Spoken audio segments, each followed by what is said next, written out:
Brighton's story has just captured the minds and the hearts of people all around the world.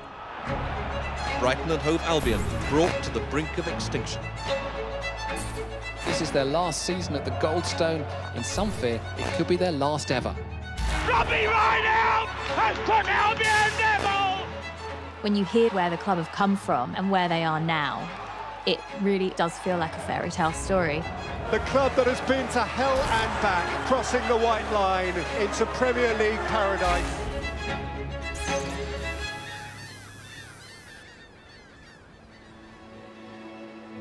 It's quite soulful, gazing out to sea, and if the troubles of the world get too much, you can just turn and ignore what's going on that way and just look at the sea. I'm very proud of being a Brightonian. Es una ciudad muy cómoda, ¿no? Aparte de todo lo que son las otras ciudades en Inglaterra, creo que Brighton es una ciudad donde te puedo decir que se vive bien. 海が綺麗でカモメがたくさん飛んでて、住みやすそうな場所だなと。 If we had to be twin town with any city, it would be San Francisco. Free-thinking, gay city. It's attracted the naughty and the eccentric throughout the years. It's always had a very vibrant, alternative kind of culture.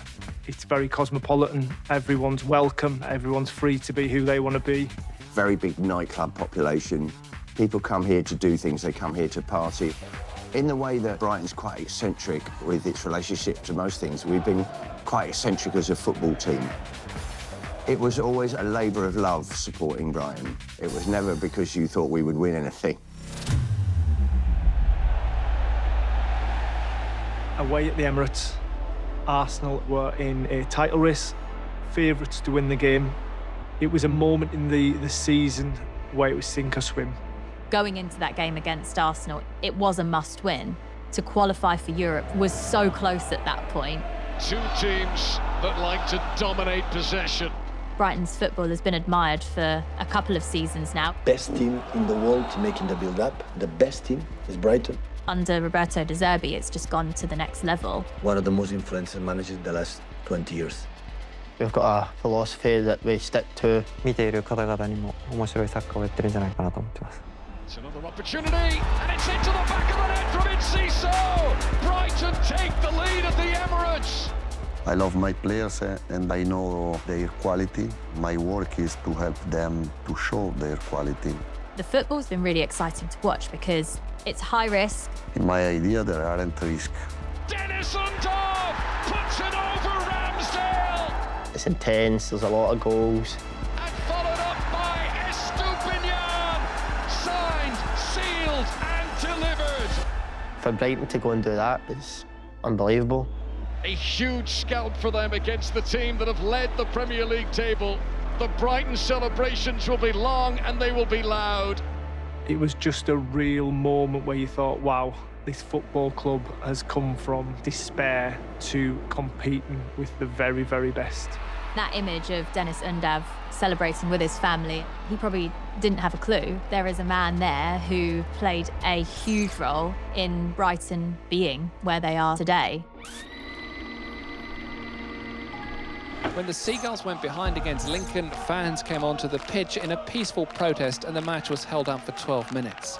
They're protesting against the chairman, Bill Archer, furious that the Goldstone ground has been sold. Brighton will be homeless at the end of the season. The final match of the 96-97 season happened to be against Hereford United. People always talk about hitting your rock bottom, but I think every single Brighton fan knows exactly what our rock bottom was. Brighton were on the brink of falling out of the Football League. We approached the game with a lot of trepidation. The volume of noise was incredible. Rough turns away, falls to Pascal, shot goes in! It's the one, there's going to be a follow-up in! Yes! Robbie Rydell! Hereford 1, Brighton 1! The next battle was obviously finding a new home. Oh, the Withdean. No one's favourite ground. Everyone who came to play there hated playing there because it was nothing special. We ended up spending longer there than we intended to, but it was a great time. It was the most successful ground in the club's history in terms of championships and promotions, and the campaign really got underway to get the new permanent home at Falmer. I took petitions to Downing Street, we marched, we shouted, and eventually we won. Eventually they relented, and now we have the annex. Brighton, the club that has been to hell and back, crossing the white line into Premier League paradise. Regenerated, rejuvenated, just glad to be alive. I've never seen so many grown men crying. Everyone in the stadium was just in tears. Premier League football arrives as they sing in these parts, as they are singing now, in dear old Sussex by the sea. The club is so well run, from Tony Bloom. It helps having someone who supports the club owning it, because you know he absolutely wants the best. Rather than just, oh, I'll dabble on that and see if I can make some money out of it, he's got proper heart in it. His first thought was to become stable in the Championship, to get to the Premier League, so it was step by step by step by step. Even though there are moments, if we sell a key player or, you know, we lose a manager, we do definitely feel that Tony Bloom's got the best interests of the club at heart. I feel as though every manager in Brighton's Premier League history has just been perfectly suited to each different stint. Graham Potter was fabulous for us. That was the things when things got really good. To be able to change from being a defensive-minded side to becoming a football club that plays out from the back, that manipulates its opponents, that is a really, really difficult thing to do. So I think Graham doesn't get enough credit for what he did. And then in comes Chelsea. And all of a sudden he was gone. We thought that was where this trajectory that we've been on would suddenly fall. And then I saw a news article about this guy, Roberto De Zerbi, who I'd never heard of before. De Zerbi, the man that Brighton wanted, the man they had as their #1 target when it came to succession. Much to be optimistic about with the way that they've played.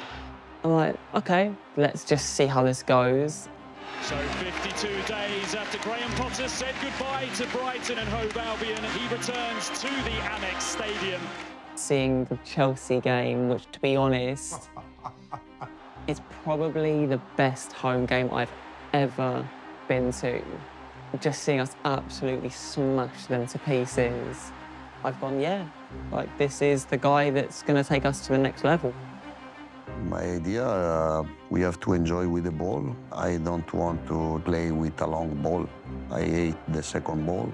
My idea is to put my players in the condition to play, to show their quality. It's rare to find that personality, that aura in a manager. You feel kind of in awe in his presence, which is great because I think the players feel the same.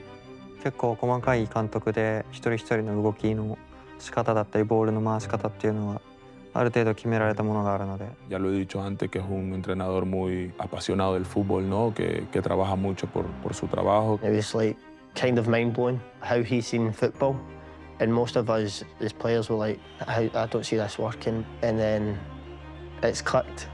He's the perfect football manager, really. I feel as though this squad walk into any stadium and believe that they can win football games. Oh, it's beautiful! It will be Europa League for Brighton next season. The club are playing in Europe for the first time ever. This is the club that nearly went out of the Football League.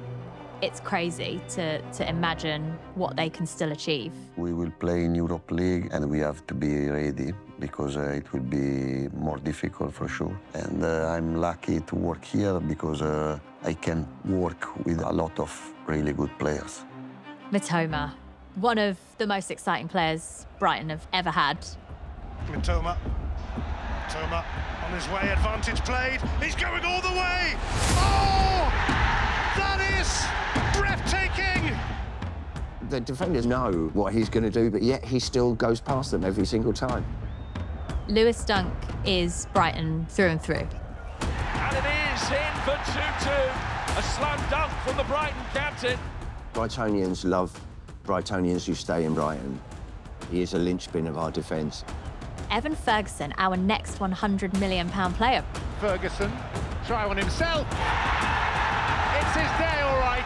For a young man of 18 to be able to keep clarity in that moment when everyone's eyes are on you and you almost know you're going to score a goal, it's going to be very exciting in his career. Face of a young man with all the talent in the world and all the time in the world to show it. When you look at the players they've lost, we've got Bissouma to Spurs, we've got Cucurella, Caicedo and Sanchez to Chelsea.